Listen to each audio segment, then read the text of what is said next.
When you're arrogant and you can back it up, you're not arrogant, you're just good. I don't know if there was an NBA player who didn't try to shoot or imitate Larry Bird's shot in some way, shape, or form. This is my idol, the best player ever, in my opinion. When you're confident and you can prove it, that's not hype, that's real skill. Larry Bird controlled games in a way players still talk about years later. Opponents remember how calm he looked, how steady his voice sounded, and how what he said usually matched exactly what happened on the floor. It wasn't talk, it was execution. He spoke like he was casually describing the next play, and seconds later, it unfolded just like he predicted. Same rhythm, same calm tone, same result. That pattern stuck with defenders long after the buzzer. You know, as a competitor, I mean, he was a killer. I mean, just a straight killer. And, you know, again, you've heard me mention and talk about the Celtics a lot. They taught us a lot of great lessons. You know, he definitely talked a lot of trash, but at the same time, he was backing it up. And during that period of time, you know, all of us in the summer, I don't know if there was an NBA player who didn't try to shoot or imitate Larry Bird's shot in some way, shape, or form because it was so pretty and it was just so, he was great. He would point to a spot, mention a shot, slide into that space, and knock it down like it was routine. On the surface, it looked simple, but in real time, it was tough to deal with. Defenders weren't just reacting to his moves. They were replaying his words in their heads while the ball dropped through the net. Larry catches the ball, he goes up in the air, and here I come. And I'm like, I'm getting ready to smash this shit, man. So I jump up, and I got my hand, and I don't know how Larry got this ball between Kareem and I, because Kareem had his hands up. I'm coming with my right hand, and he had a great pass. Like I said, I don't know how he got it to him. Hits Robert Parrish before it rolls to the basket, and Robert dunks it. And Larry looks over his shoulder at me and he laughs. He said, I told you, motherfucker. And you know what? That right there, that shows you the essence and who this guy was. He was about team, he was about winning, he was about making plays. That's what made it heavier. It felt like he was following a script he had already rehearsed in his mind. Former players tell the same type of stories. They bring up his timing, his composure, and how his confidence showed in small details, from his body language to the way he talked during live action. Some remember quiet comments mid-possession. Others remember him calling out shots before they happened. The theme never changed. I have no clue of the players on either team. All of a sudden, this name keeps coming. Bird.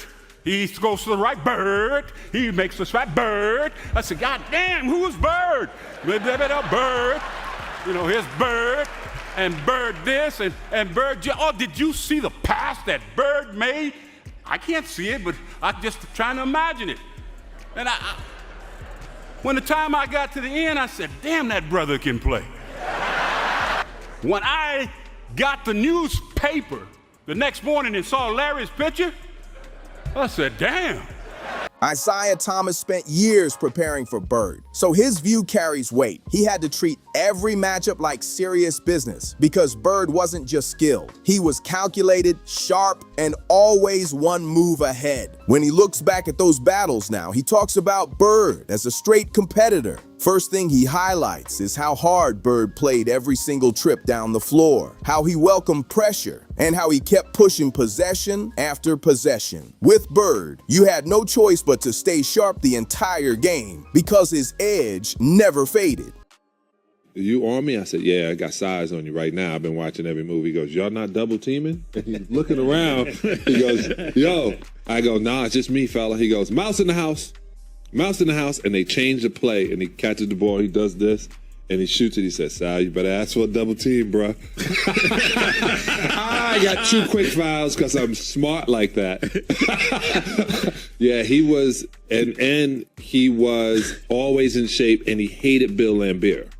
So when you got a guy that hates somebody, he's playing for entirely different. When Thomas breaks him down, he points to the preparation, the steady confidence in his voice, and how relaxed he looked when the lights were bright. Big moments never rattled him. Bird carried himself like he belonged there, like the stage was built for him. That presence stuck with people. Over time, those matchups shaped how Thomas spoke about Bird's place among the all-time greats. Years later, when he reflects, you can hear the respect clearly. Knocking Bird off rhythm was a real challenge. When a Hall of Fame point guard who led some of the toughest teams talks about you like that, it shows your impact was serious and undeniable. And we're sitting around the locker room, and everybody's kind of, we're tired, and and all of a sudden, the coach gives a little bit of a speech of, "Come on, man, guys, we're playing basketball. Let's get ready to go." And Larry stands up, and Larry says a couple other few choice words, and he says, "I don't know about you guys, but I'm going to take it out on their rear ends." So I was like, "Oh, all right, so let's go." So we go on the floor. Elbert King sitting there, and Larry walks up to Elbert King and goes, "Don't take this butt whooping personally. I've been eating hot dogs all day." And then Albert King looks at him like, "You've been eating hot dogs all day? What's that got to do with me?" And we went out and just hammered him. I mean, we terrorized him. And that was Larry. There was no excuses. I mean, he just played. And I tell you, that was just his competitive nature. But a day when you fly all day and eat hot dogs in the airport, best thing was Albert's look on his face like, "What hot dogs got to do with me?" Michael Cooper built his reputation guarding elite scorers. Quick feet, discipline, athletic build. He was the Lakers' main defender during championship runs. But when the assignment was Bird, even Cooper admitted it felt different. He said Bird was the toughest cover he ever faced, and that statement carries weight coming from someone who chased the best wings in the league for years. Larry Bird, who taught me about work ethic.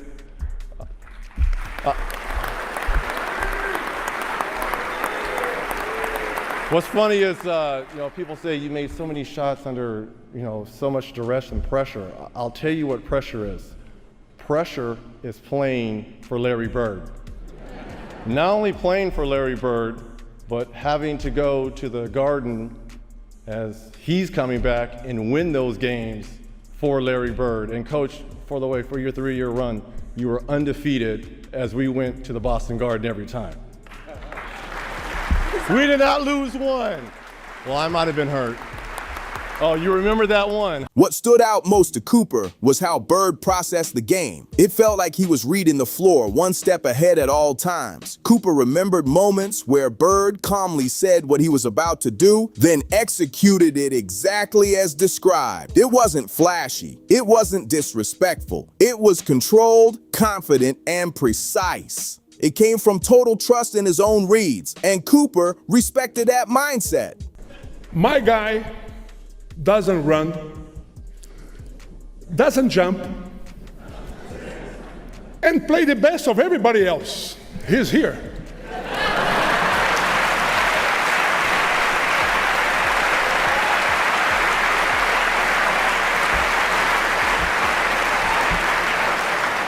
This is my idol, the best player ever, in my opinion.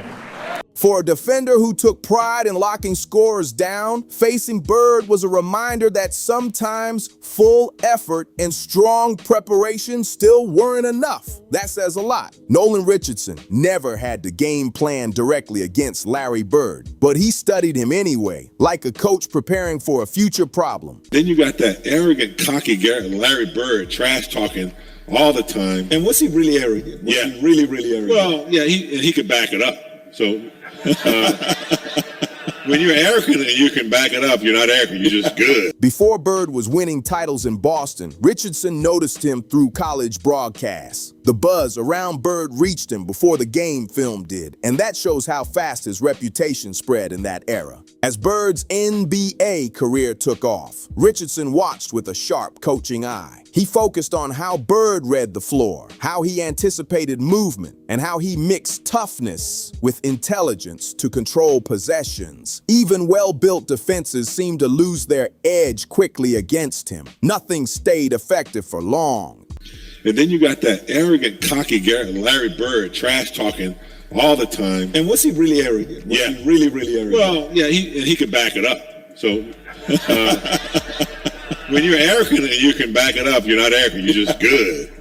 And Larry was good. Richardson's respect came from Bird's ability to shine in a league packed with stars. You could never treat him like a simple matchup or circle his name as manageable. He turned scouting reports into a starting line. not a solution. Coaches had to adjust on the fly because Bird forced it. John Sally, part of the Detroit Pistons' bad boys alongside Isaiah Thomas, understood that competitive mentality inside and out. Sharing that locker room shaped how he judged opponents, and Bird earned real respect from him. It wasn't just about the points. Sally noticed how steady Bird stayed, how he handled pressure, and how calm he remained when the game tightened up. Larry, your biggest reason that I'm here is because of you making me go to that gym every summer, not only stand for 4 hours, but I figured I better stay for 6 because I knew you were there about 5 or 6 yourself. It was tremendous playing against you, and I'm just happy, and I thank God that I got to know you, not as just Larry Bird, the basketball player, but Larry Bird, the man, and I appreciate you coming out here doing this. In a league packed with tough players, Bird showed a level of toughness Sally couldn't overlook. It wasn't loud or dramatic. It was steady, controlled, and hard to shake. When Sally talks about Bird now, there's real appreciation in his tone. He points out how Bird answered every challenge, how he backed up his words, and how no attempt to throw him off ever changed his approach. For someone who made a career out of making stars uncomfortable, Sally almost sounds analytical when he breaks him down. That says something. When he explains Bird's mindset, the respect is clear in the way he frames it. No exaggeration, just recognition that Larry's composure, toughness, and consistency placed him in a category even the bad boys had to recognize. That's not small praise coming from that locker room. Kevin McHale, Bird's co-star in Boston, saw him up close every single day. His conclusion was simple. Larry never searched for excuses. McHale understood the grind of the schedule, the physical toll, and the reality of playing through pain. Yet he watched Bird show up and compete hard no matter how he felt. That consistency stood out, even on a roster filled with battle-tested veterans. McHale has said Bird treated every matchup like a full commitment. Back hurting, body sore, defense strong, it didn't matter. The standard he set for himself never dropped. He prepared, he competed, and he left nothing in reserve. That mindset earned deep respect. From McHale's view, Larry led by example every night, and that edge shaped the identity of those Celtics teams.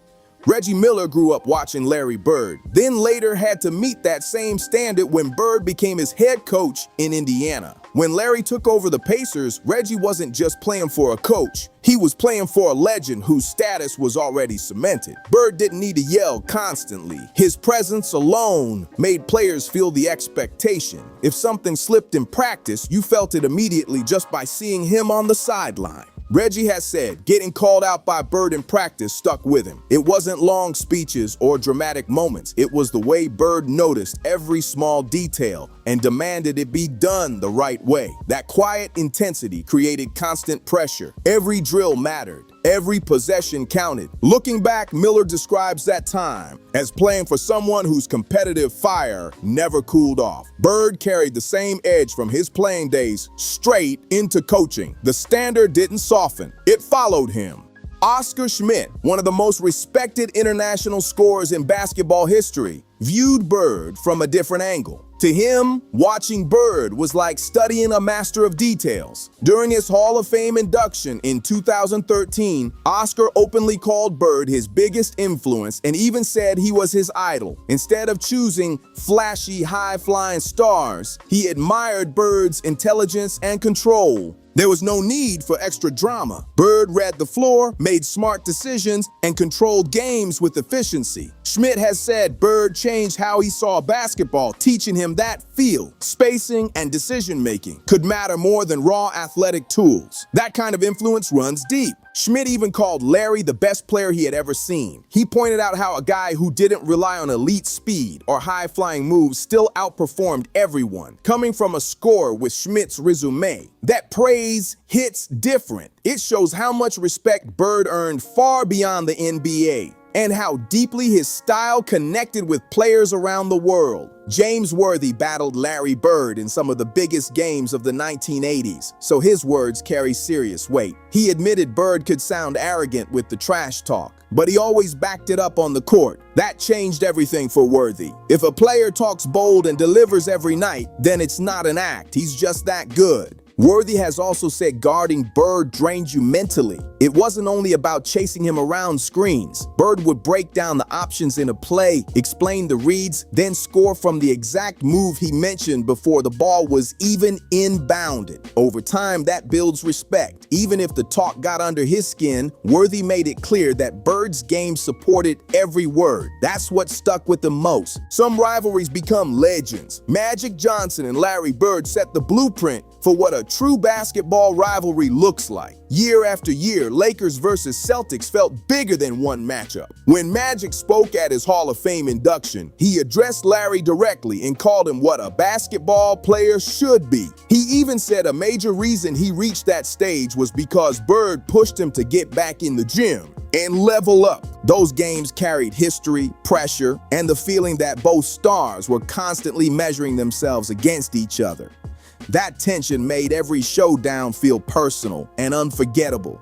Every single night. When people talk about the NBA rising back to life in the 1980s, Magic and Bird are always at the center of that story. Hearing that from someone with Magic's resume says everything. Bird wasn't just a rival from old highlight reels. He was the opponent who kept raising the bar year after year and helped shape what greatness looked like in that era. Across all these stories, the same pattern shows up. Players, coaches, rivals, they all remember how deeply Bird understood the game and how steady he stayed when the pressure was heavy. Some mention the trash talk. Some focus on his competitiveness. Others point to his standard as a teammate or coach. But they all circle back to one thing. He was in total control. The shots he predicted, the plays he read, the way he carried himself, it all lined up. The respect he earned wasn't tied to one moment or one role. Defenders who tried to slow him down, stars who met him in the finals, international legends who studied him from afar, and players who later played under him as a coach, all describe that same presence.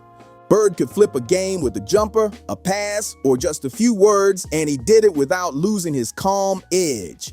That's why his name still comes up in interviews and Hall of Fame speeches from the people who were there. Larry Bird set the blueprint for thinking the game, competing every night, and backing it all up with results. If you respect that kind of greatness, hit like, subscribe, and share, and drop your thoughts below.